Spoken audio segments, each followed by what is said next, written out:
essa jam, eu lembro que estava o pessoal dos chutes e estava o pessoal depois deu origem aos censurados, que ainda não existiam nessa altura, estavam horríveis. Basicamente o pessoal que frequentava aquilo e estava lá um backline, bateria, amplificadores de guitarra para quem quisesse, que foi um descalabro, barulho nunca mais acabava, mas foi era uma oportunidade que tínhamos para tocar uns com os outros. Nós conhecíamos bem, frequentávamos os mesmos bares, os mesmos chutes, iam muito ao Gingão, mas tocar assim foi-nos proporcionado naquele espaço das Palmeiras, mas era um espaço muito liberal e onde o pessoal estava à vontade, pronto. Olá, sou a Joana Louçã e este é o segundo episódio da segunda temporada de Palmeiras, um palácio em revolução. Faço este podcast com o Miguel Bordalo e o Gui Caligari faz a criação sonora e produção sonora.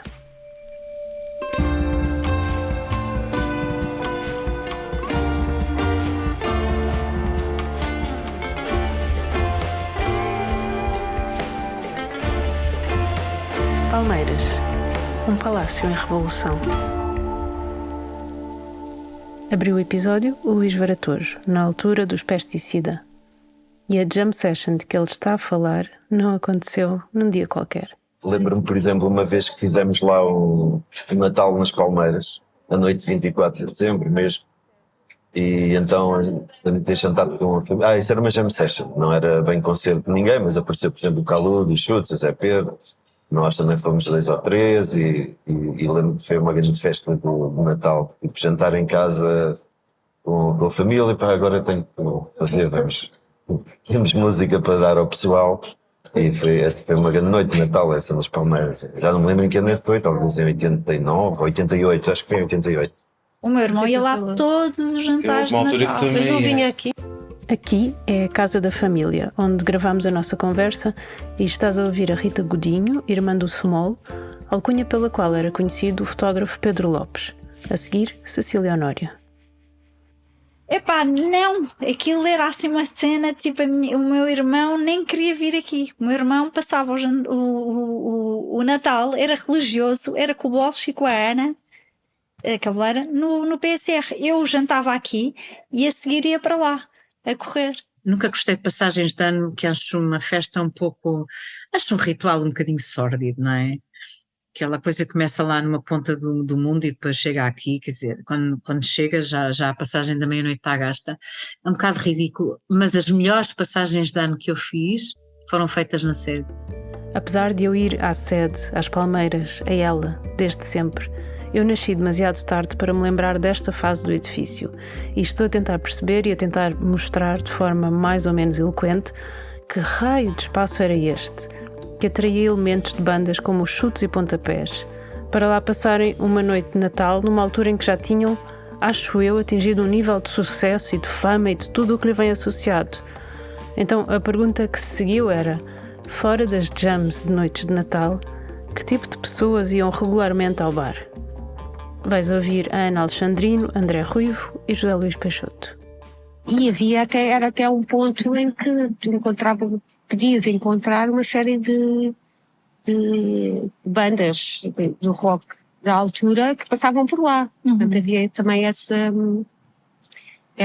presença. E depois também lá estava o José Luís Peixoto, estava assim, apareciam umas pessoas engraçadas, não é? O Tiago Gomes, conheci o Tiago nessa altura, alguns ilustradores, pronto, toda a gente, o Nuno Saraiva, sei lá, aquela malta já um bocadinho mais velha, e eu conheci-os todos de lá, não é? Foi extraordinário.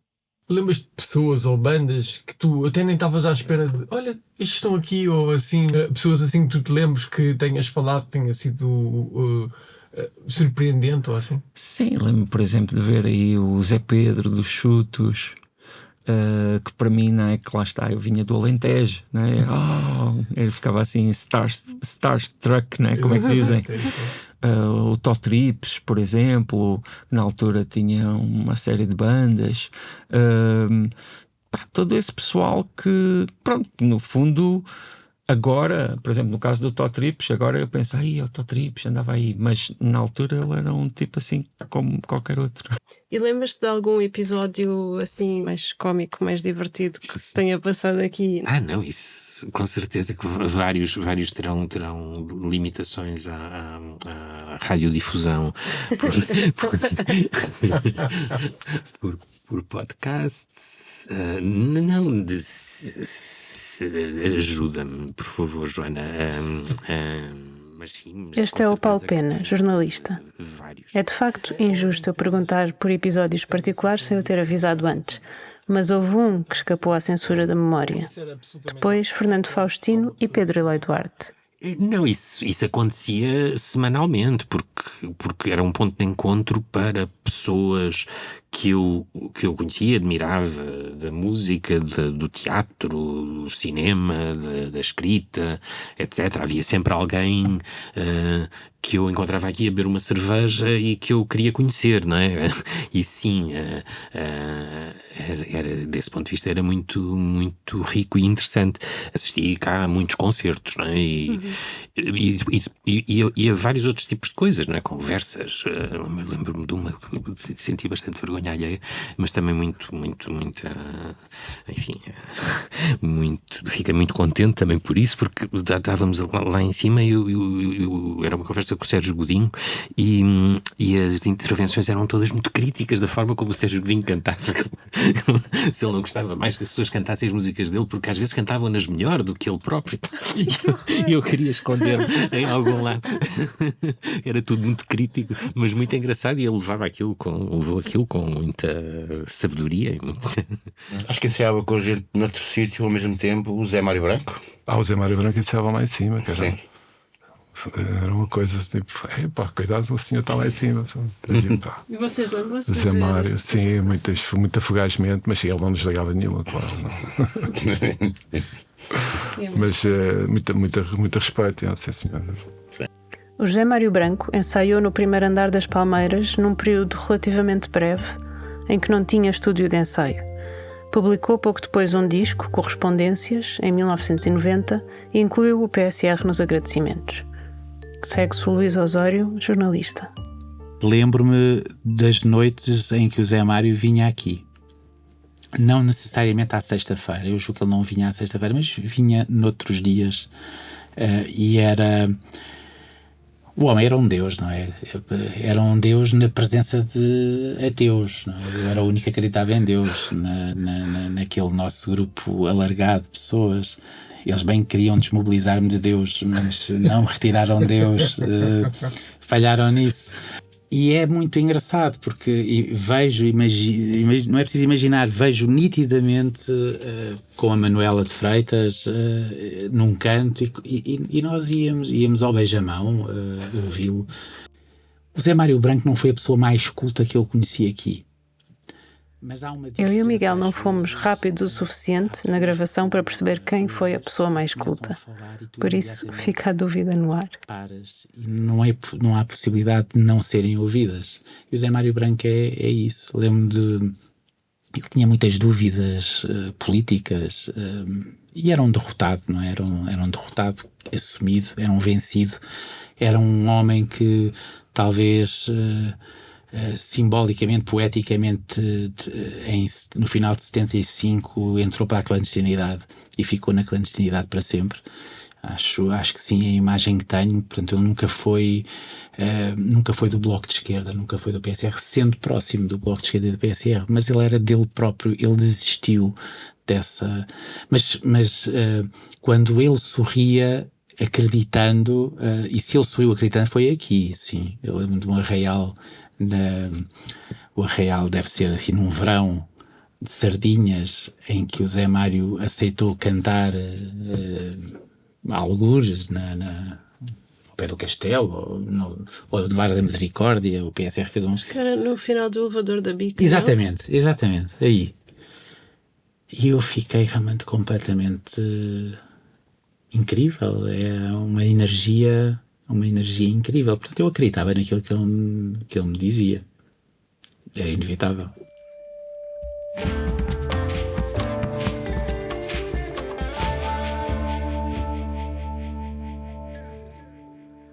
Vou afastar-te por uns momentos dela, a sede, a casa que nos atormenta, para uma pequena viagem. Subimos a linha verde do metro até Alvalade. Eu e o Miguel deveríamos ter-nos encontrado com o Luís Varatojo, músico de tantos projetos, mas na altura dos Pesticida, depois Despe e Siga, a Naifa, Luta Livre, entre outros. No Café Vavá, histórico do cruzamento dos Estados Unidos da América com a Avenida de Roma. O Vavá estava fechado para obras. Acabámos na esquina diametralmente oposta, no Luanda. E fui tantas vezes a Roma para conversar com pessoas para esta temporada do podcast que às tantas tive de perguntar. Sim, o que é que havia de especial em Alvalade nos anos 80 para tantas bandas serem daqui? Aqui há um historial de música que vai muito para lá dos anos 80, vai mesmo para os anos 60. Porque tu tinhas aqui o Fernando Tordo morava aqui, o Paulo Carvalho morava aqui, a Simone morava aqui, eles juntavam-se muito ali no Vavá, onde nós temos a encontrar, naquela esplanada. Também pessoal ligado ao cinema, o Vavá é muito conhecido por tertúlias cinematográficas. Nos anos 60, o Fernando Lopes era daqui, por exemplo. Mas a música já havia essa tendência, porque eu acho que tem a ver com o facto de este bairro foi construído. Tens aqui várias partes do bairro. Há uns bairros que foram destinados para quadros. Por exemplo, aqui o bairro São Miguel, mais engenheiros, arquitetos, por aí. Depois ali o bairro dos Porcheiros com casas mais pequenas, bairro mais operário. Mas estamos a falar já de uma classe média alta. E então acho que havia aqui, os bairros foram construídos nos anos 50. Portanto, nos anos 60 já havia aqui filhos das pessoas que vieram para cá, já na idade de gostarem de música e de quererem fazer as suas bandas. Pelas bandas IE, o Toro também teve, saíram muito daqui porque havia poder de compra para comprar guitarras ou instrumentos. Eu acho que isso tem a ver com isso. E depois mesmo nos anos 70, nos anos 70, princípio de 80, o António Variações trabalhou aqui no Cabeleireiro, também andava por aqui. Os Sétima Legião eram daqui, os Heróis do Mar também tinham pessoas daqui, eles juntavam-se no Vavá, por exemplo, para irem para os concertos, também ensaiaram por aqui. Não foi só esta altura que nós chamamos do punk, estou a falar já do fim dos anos 80, meados de 80, os Escudo Judas, depois os Pesticida, que não éramos todos daqui, atenção. E os censurados depois, ficou aqui uma espécie de mito à volta disso, mas o que é facto é que o bairro sempre foi prolífero em música. Alvalade vai ter de ficar para outro podcast. Vais voltar a descer em direção ao rio.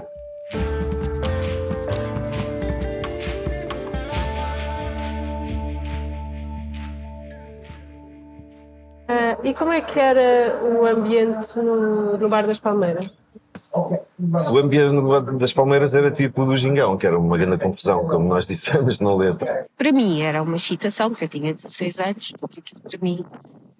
Eu lembro-me que bebia um vodka laranja que me durava a noite inteira da alegria que eu estava só de estar ali, de conviver e de conhecer pessoas. É engraçado. E havia uma certa militância e inocência. O que há, se calhar, a destacar mais era a boa onda das noites que aqui se passavam, que acabavam por ser sempre diferentes, não é? Porque ou tinhas concertos, ou tinhas noites em que havia mais malta desse background punk e tal, e era mais para dançar e para a mocha e estar aí a noite toda assim. Ouviste Luís Varatojo, Ana Alexandrino, João Pedro Almendra e Luís Branco. Agora, Luís Varatojo, Alexandre Freitas, João Pedro Almendra, Sandra Batista, Luís Morgadinho, novamente Alexandre Freitas e Rita Godinho, vão-me ajudar a perceber melhor como era o ambiente nas Palmeiras. O que eu me lembro é disso, muito, muito difusivo, o pessoal todo muito... com muita vontade de conversar, de ter checas, de trocar ideias, de ambiente barulhento, a música a tocar lá num sistema assim muito fanhoso, e aquilo era, parecia que estava em ebulição, era qualquer coisa ali em ebulição, e depois então quando começou a haver lá estes pequenos concertos, ainda mais.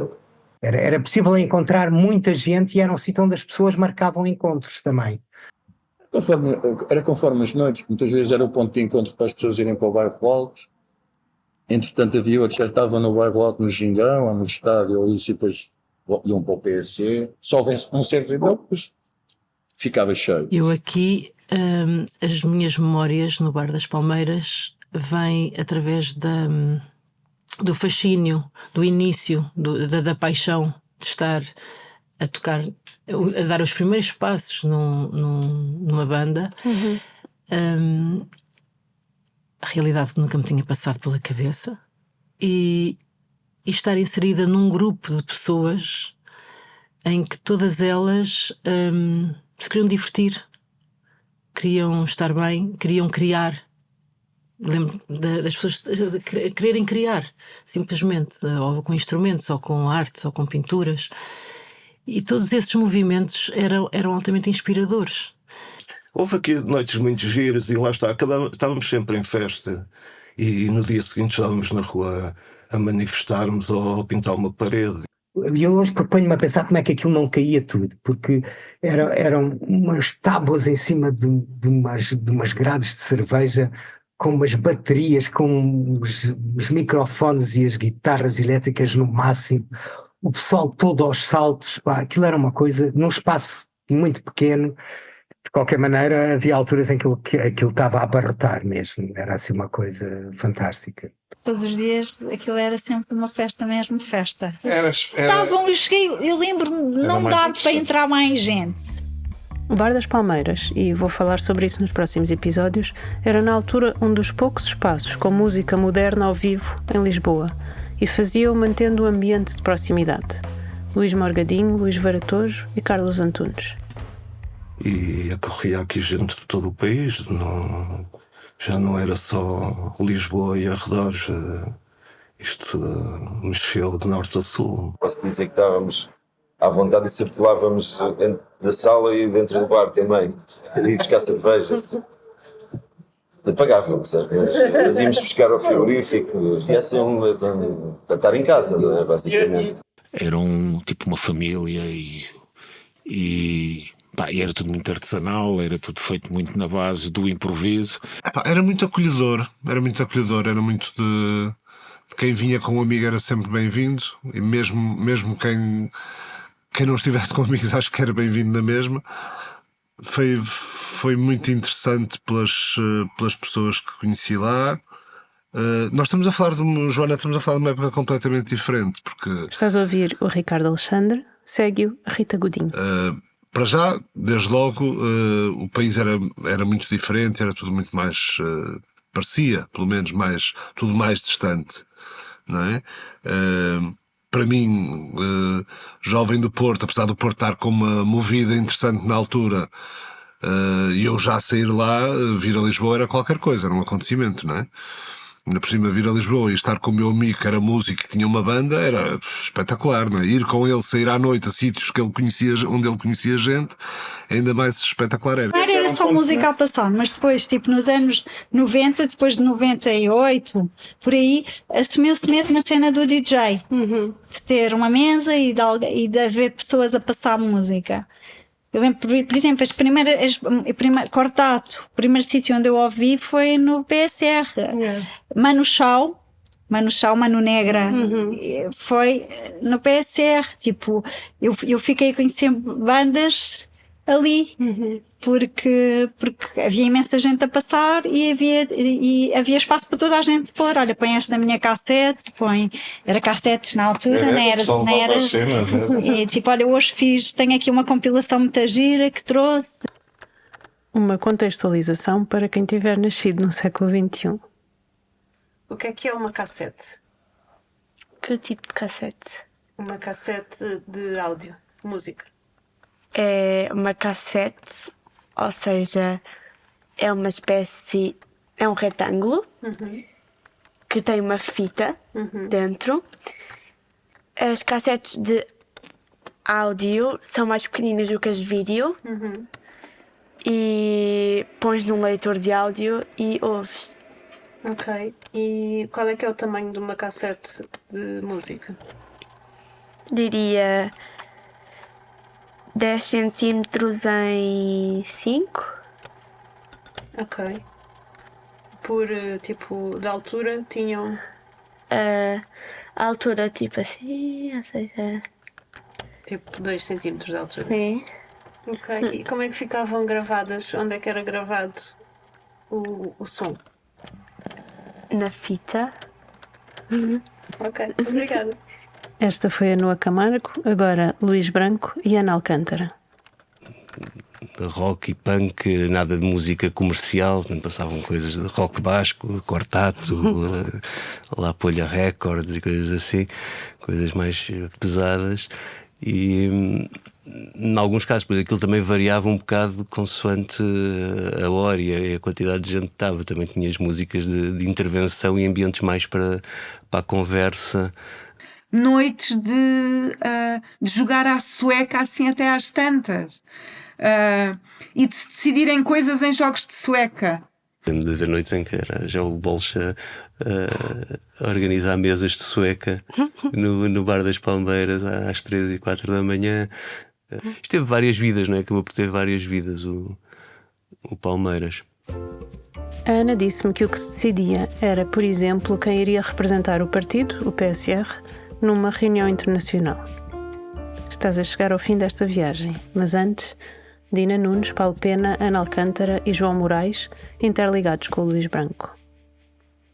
Era de facto o nosso ponto de encontro de sextas à noite e, portanto, as pessoas sabiam que se fossem ali a qualquer hora da noite encontrariam gente que conheciam, gente que as tratava bem, gente onde se sentiam bem, onde podiam estar com liberdade de dizer o que queriam, de consumir o que queriam, de falar com quem queriam. E, portanto, uma vez que se vinham uma vez, queria-se vir todas as sextas-feiras. E se calhar era isso que as pessoas procuravam e vinham cá também por causa disso, não é?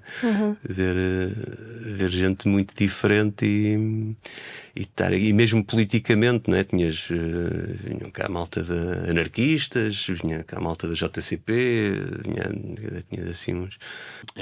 Aqui no Bar das Palmeiras tu eras capaz de fazer política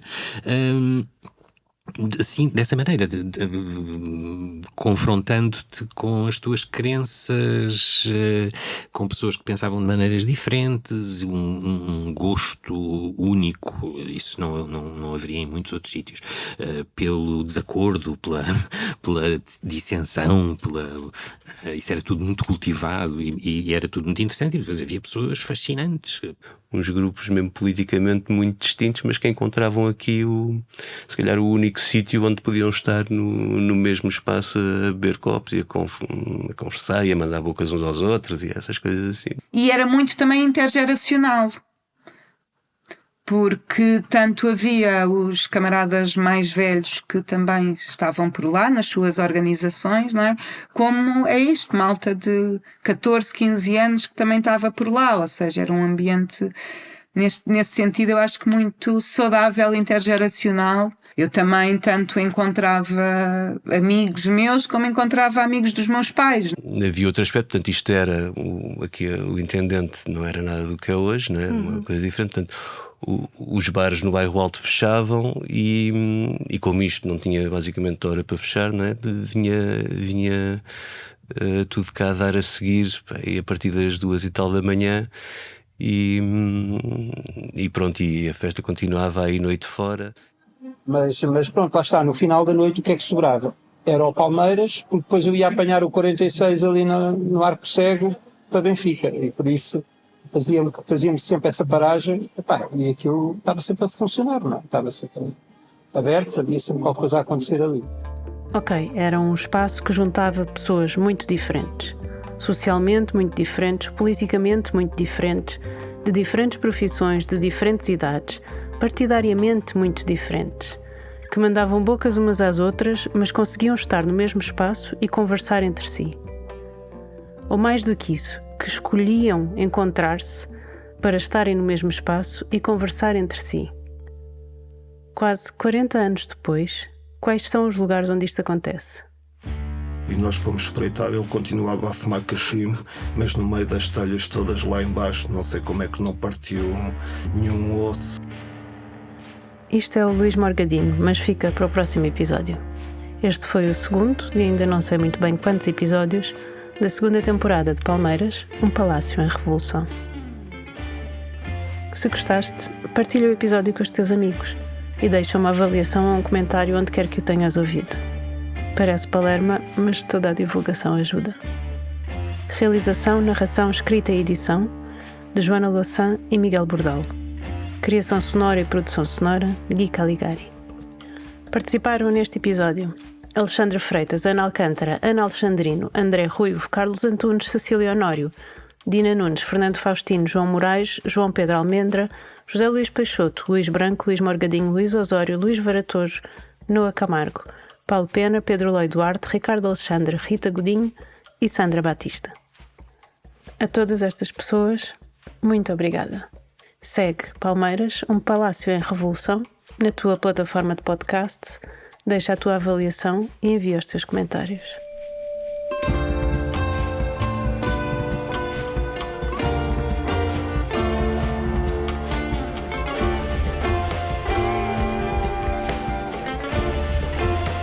Palmeiras, um palácio em revolução. Esse podcast é uma produção da Muxirão Edições, que transporta vozes para comunicar a tua e a nossa história. Dá o like na sua plataforma de podcast preferida, acesse as nossas redes e o nosso site. Produção Muxirão Edições, com X.